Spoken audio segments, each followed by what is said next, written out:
We're going to start this stream off with some positive news. That's right. PlayStation finally got a W. A W that's consumer friendly. Now, I don't know why this wasn't a thing in the first place, but I might as well make y'all aware of it because here on this stream, we like to bring power to the consumer, even though the consumer refuses to empower themselves. And that's why they're out here spending hundreds of dollars on VC and NBA 2K, even though 2K16 at the time of the stream is not even out yet, which we're going to talk about later. Let's talk about the positive. According to DualShockers, long requested PSN store feature is finally becoming a reality. With digital games being more convenient to buy than physical games, there's one more thing that it still can't beat, and that's remedying accidental purchase, at least on the PlayStation Store. Who's accidentally buying things besides maybe, besides little kids and stuff like, my bad, I got a message. First of all, why are little kids still buying games and microtransactions on y'all phones, consoles, and PCs? Y'all don't got passwords on y'all accounts. You don't got passwords on the purchases. I don't know if you know, but most of these online services, they make it to where not only do you need the password to log into the account, obviously, but you can also set a password for a purchase. Like, are you sure? Put the password in type shit. Y'all don't have that on your account. If you have kids, you probably should. Ever since the introduction of PlayStation's online digital store in the PS3 era, gamers have had to contend with accidental purchases. That changing in the US is starting today. What's the name of the browser? It's called Comet, my web browser. Exactly. You need a password. Once you turn on the console, you need a PSN to make purchases. Yep. Sony is now allowing gamers to request a refund on purchases made on the PlayStation Store. However, for those thinking of abusing it, you can't play a game for 24 hours and then ask for a refund or any of that sort. When it comes to games and DLC refunds, Sony requires that buyers has not downloaded or streamed the game / DLC, and the refund request must be made within 14 days of the purchase. That's right, ladies and gentlemen. It looks like PlayStation is improving their refund process, making it easier, but you have to be aware.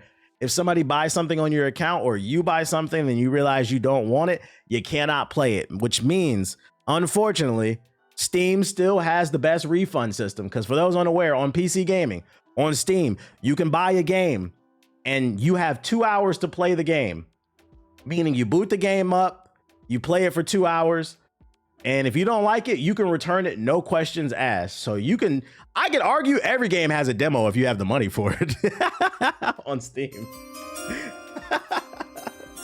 And the best part is that 2 hours is not predicated on whether or not you just bought it. So you could buy a game and then a month later, you never touch it. You finally boot it up.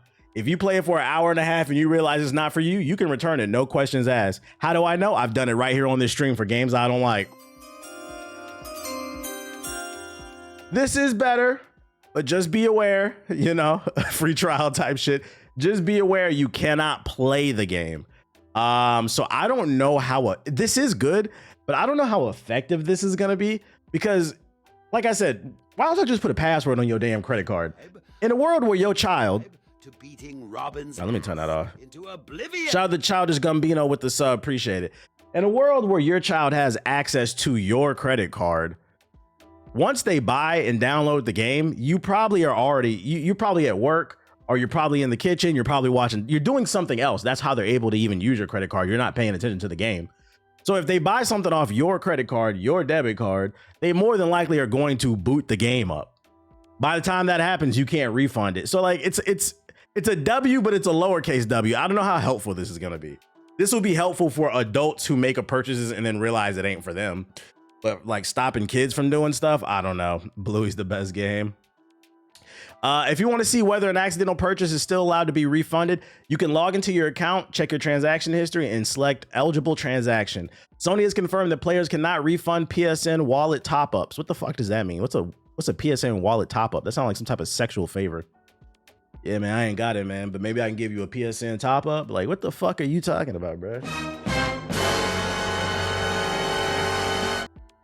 Shorty didn't have no gas in the car. I told her I'm gonna need a PSN top-up if you want me to fill up the tank, bro. This is definitely a step in the right direction. While I assume that most people want to be able to refund games they're unhappy with, that seems like something Sony won't ever allow, as it can be abused quite easily.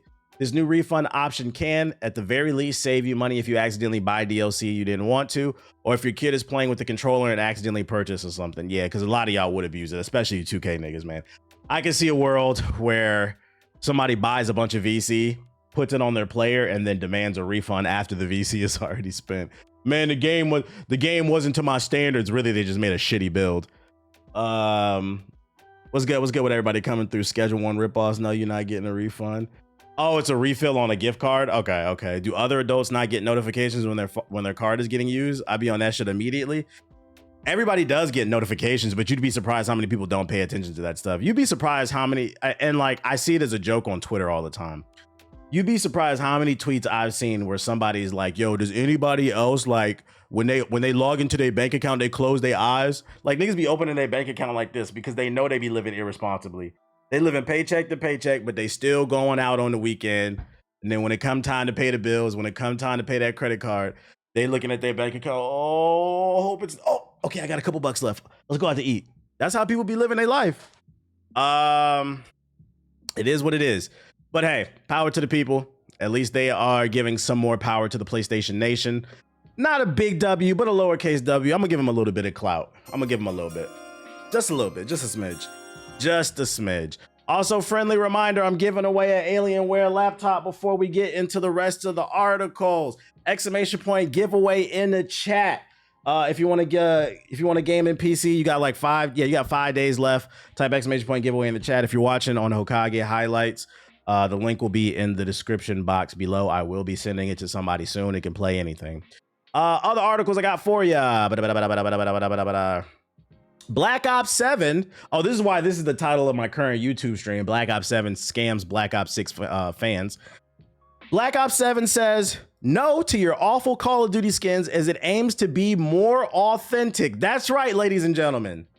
The game full of Beavis and Butthead, Nicki Minaj, Goku, and Captain Planet skins said, all that money that you spent, you said you need my address. You ain't win, nigga. Be quiet. The winner ain't been picked. All that money that you spent on them skins, you fat ass whale, spending thousands of dollars, it will not be carrying over because there is a carryover system in Call of Duty. But the skins you bought, they said they're not doing it. And it's because they wanted to have a more authentic military shooter, which is interesting because if you've seen the gameplay in Black Ops 7, niggas is jetpacking, swinging around, flying futuristic guns. What the fuck are you talking about? Call of Duty's relentless stream of eccentric and bizarre cosmetics have been receiving increased levels of heat in recent months, only exacerbated by the recent success of Battlefield 6 beta and promises from EA to be more grounded, realistic FPS experience. While there's no doubt that people enjoy the zany crossover operators and ridiculous weapon variants, there's a general sense that things have gone too far, too Fortnite. Like, you look at the game and it's like, what is this? This is not what I grew up with.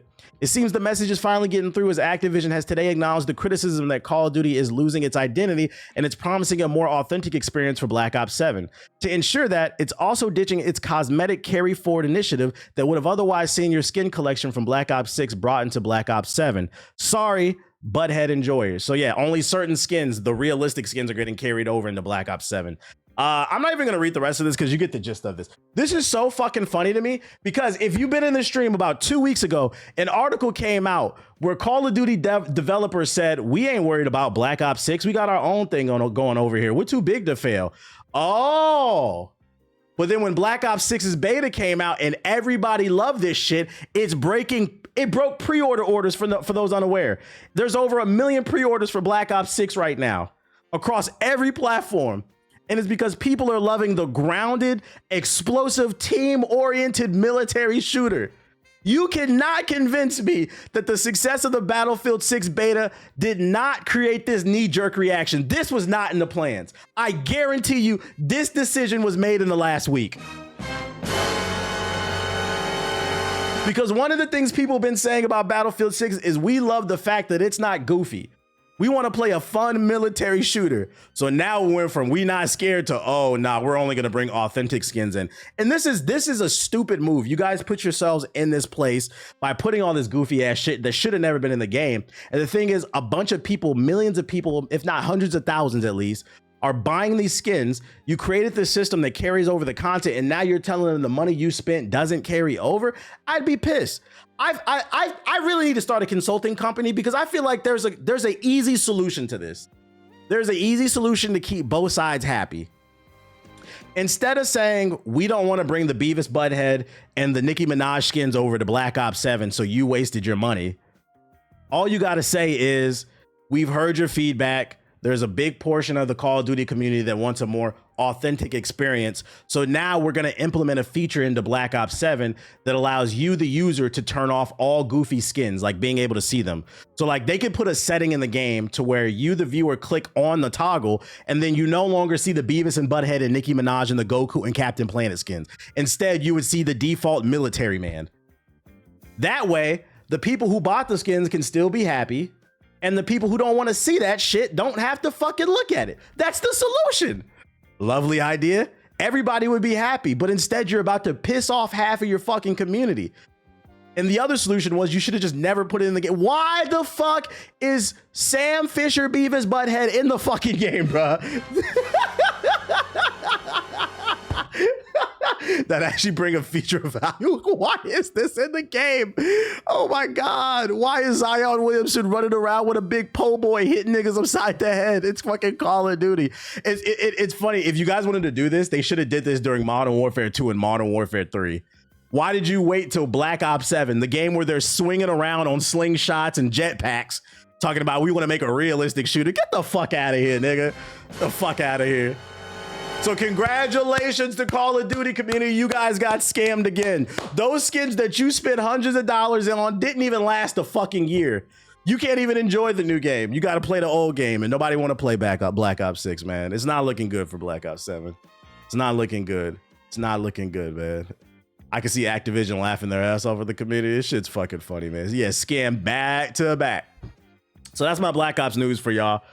Want to know something wild? Is niggas is using the Nicki Minaj skin to create not safe for work shit. I believe it. Motherfuckers is nasty.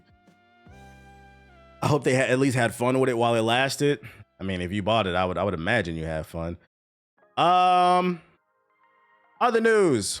Skate finally gets a release date. It's going into early access. EA's long-awaited Skate reboot finally has an early access release date, and the good news is you'll be able to play it for free in less than a month. Skate's early access launch begins on September 16th via PC, PlayStation 4, 5, Xbox One, and the Xbox Series. Anytime a new gen game comes to the PS4 and the Xbox Series, I mean, I've been said that this game has red flags all over it. The CEO has came out and said the focus for this game is the skins and the custom boards, not the gameplay, not the mission, not the cool structures, not structures, but the cool tricks that you can do.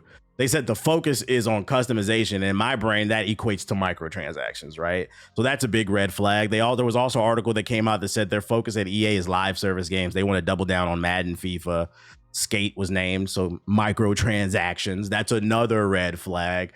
But then another red flag is the fact that it's coming to the PS4 and the Xbox One, which says to me they want to put it on this thing is coming to fucking Steam, the Epic Game Store, PS4, PS5, Xbox One, Xbox Series, the Ouya, the fucking Amazon Luna. I think it's coming to the Google Stadia. The reason they putting this shit on everything is because they're trying to maximize the dollar, guys. This is not about creating the best, mobile. This is not about making the greatest experience. It's about making as much money as possible.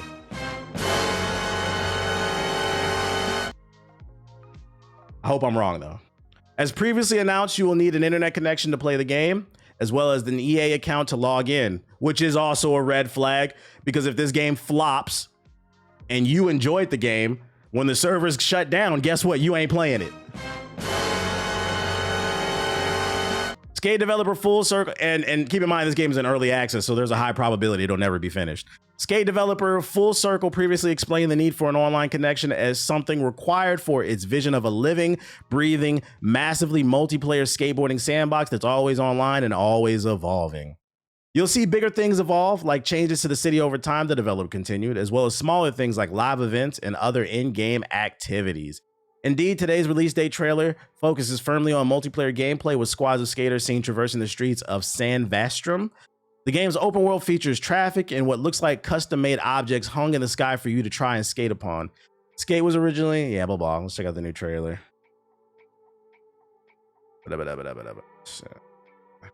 Damn, fucking play, bitch. All right, you want to play? We're going to YouTube. Let's see, skate. Always online tells you everything you know. I'm not saying this game is going to be bad. I just been trying to warn people, be cautiously optimistic about this one, because this is not the EA of yesterday. This is the EA of today. This is no ordinary city. In this civic symphony, each object holds latent potential. On the streets of Sandvasterdam, a great migration is happening. The skaters are upon us.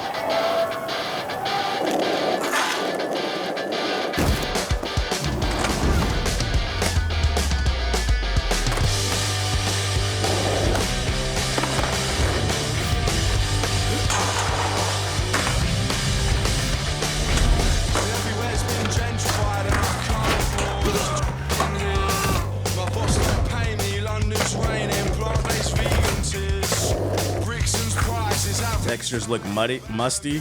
Yeah, I'm not gonna lie. Like, a lot of people are like, oh, this shit look a mobile. This shit looks like a mobile game. Like, look at the draw distance. Outside of immediately what's in the frame, nothing else is loaded in. This shit looks like a fucking iPhone 11 game.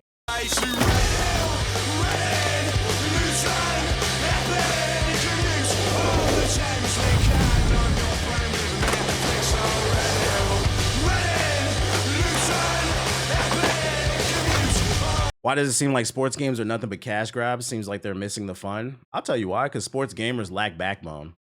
The good news is that extreme sports is a subsection of sports. So like, I'd imagine if people don't like skate, I feel like the skate audience will revolt, because skate has a very rabid fan base. There are people that are still playing Skate 2 and 3 to this day. I feel like if people don't like this game, they're just gonna stop playing it. Unlike the drones on Madden and 2K and shit, and FIFA. I don't think they're exactly the same.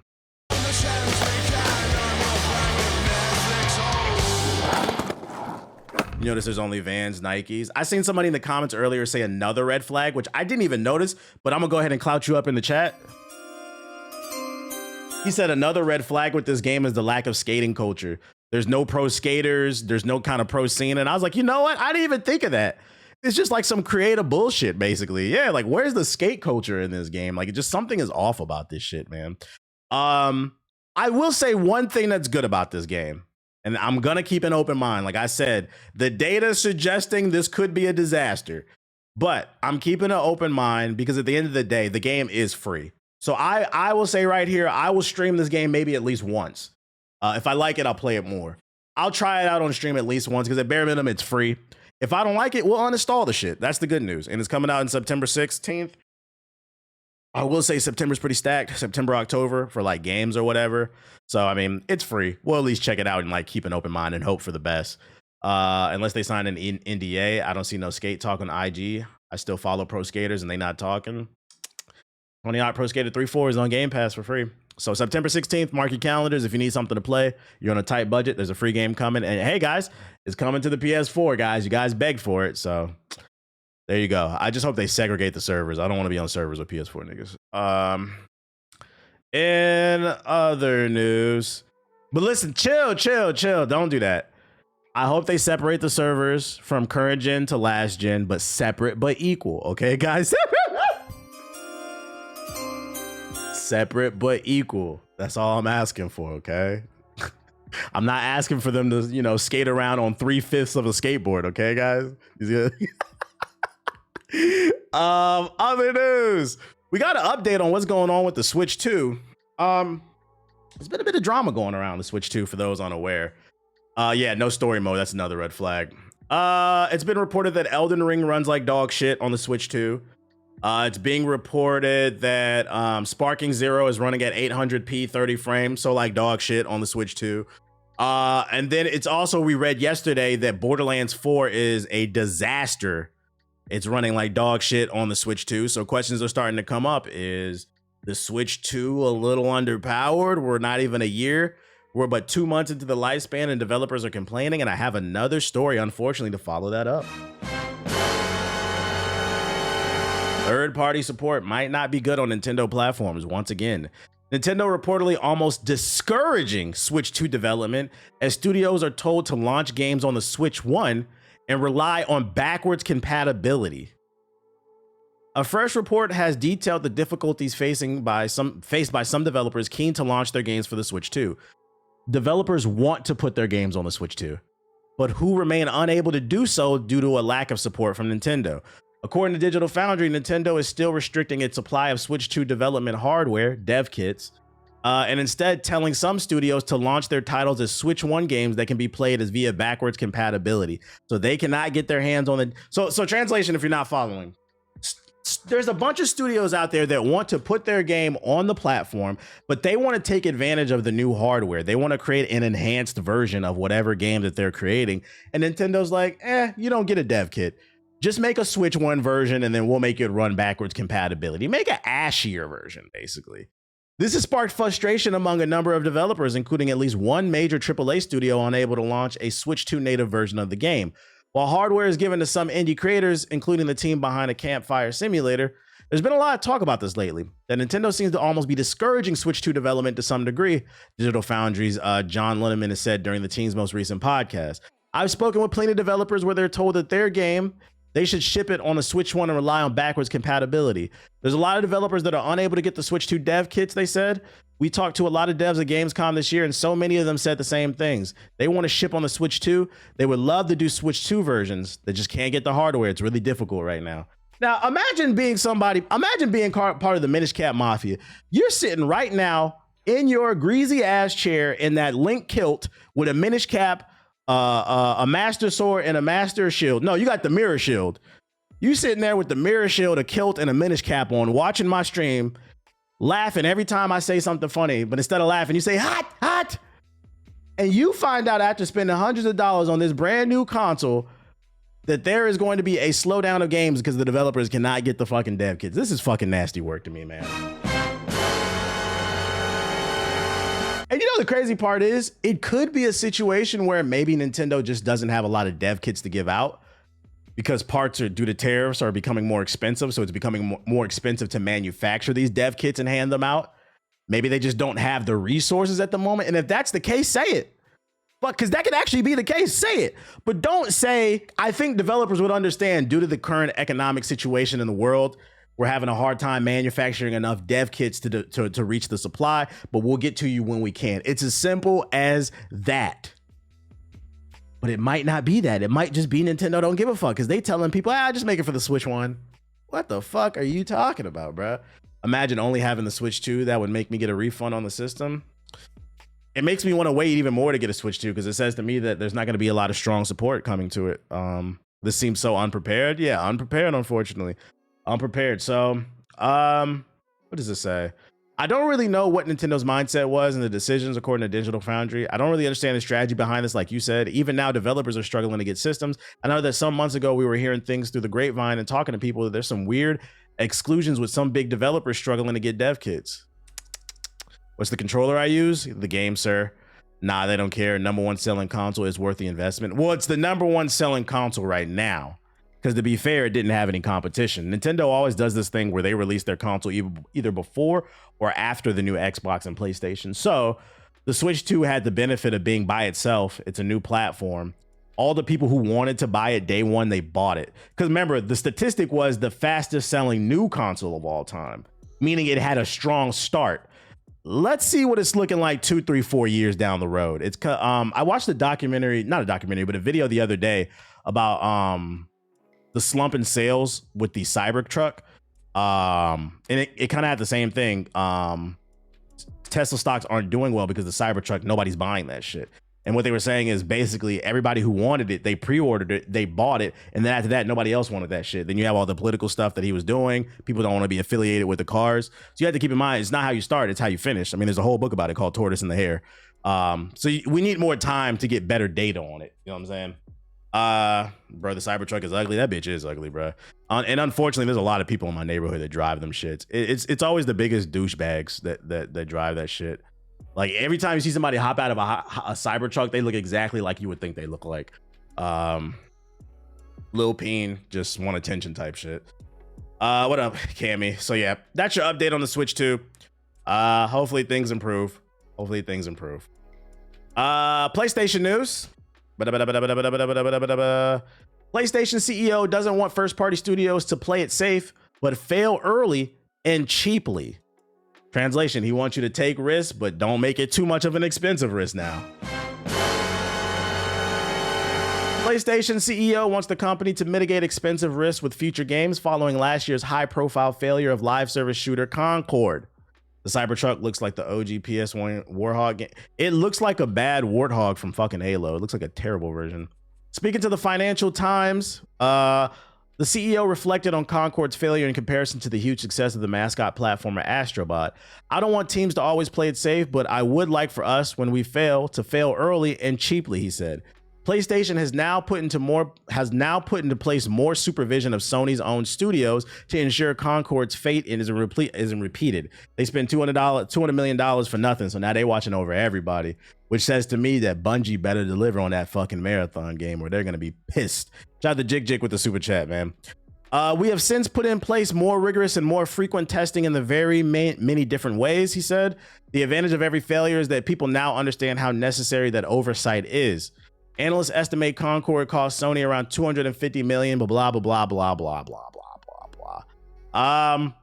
If you're not following what he's saying what I've been saying for the longest. One of the biggest issues in gaming is there's a bubble, and that bubble has burst.